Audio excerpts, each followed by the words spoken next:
You get the email, you got the job, the promotion, or the acceptance letter. You read the words, and for about 5 seconds you feel on top of the world. And then, a weird, quiet emptiness sets in. We're told that crossing the finish line brings lasting joy. But standing there, holding the prize, the dominant thought usually isn't, "I made it." It's often just, "Okay, now what?" It is easy to feel ungrateful when this happens, like you are broken because you can't just be happy with what you have.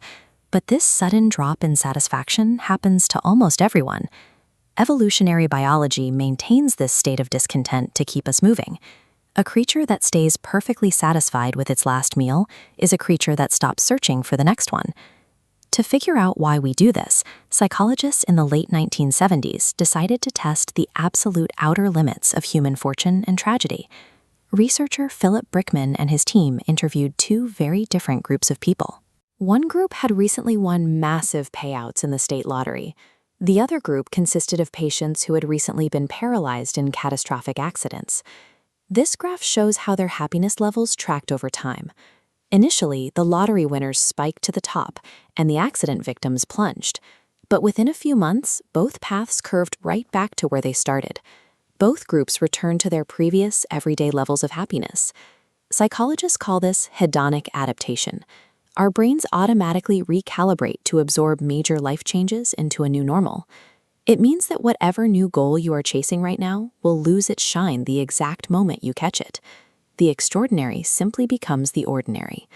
Reaching the next milestone won't cure your dissatisfaction because the treadmill just speeds up to match your new reality.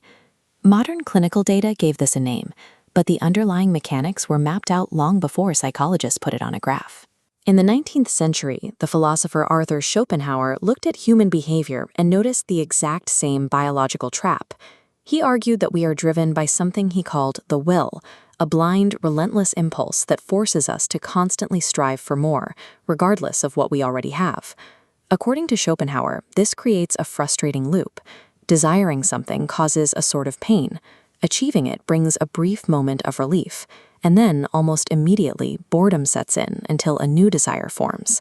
Under this framework, we are biologically engineered to strive. Permanent contentment isn't just difficult to reach, it is entirely impossible by design.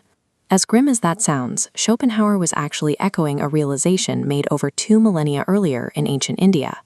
After his enlightenment, the Buddha laid out the second noble truth, which states that the root of all human suffering is craving. He described the relationship between dukkha, which translates to dissatisfaction, and tanha, which means craving. The pain doesn't come from wanting bad things, it comes from the act of grasping itself. This endless cycle is known as samsara. While often understood as a cosmic cycle of rebirth, it accurately describes the exhausting, daily psychological loop we all experience: wanting, acquiring, getting bored, and wanting again. As long as we tie our inner peace to external outcomes, chasing the promotion, buying the house, the number in the bank account, we remain trapped as prisoners on this wheel. If desiring an outcome is a trap, what are we supposed to do? Do we just give up, sit in a dark room, and try to want nothing at all? The ancient Greeks offered a way out by drawing a sharp line between 2 entirely different types of happiness.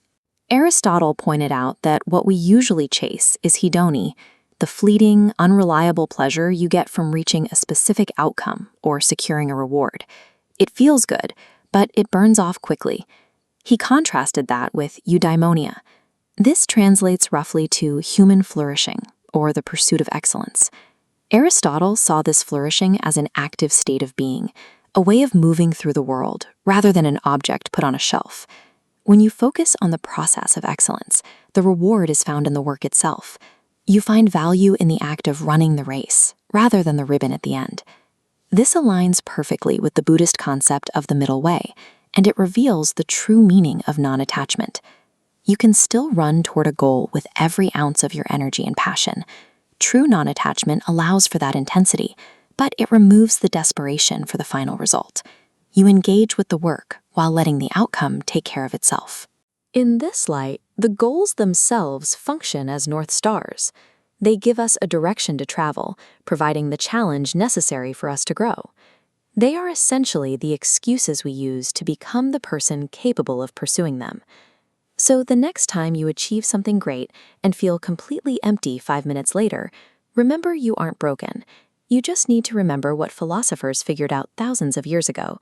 The pursuit itself is the only real destination.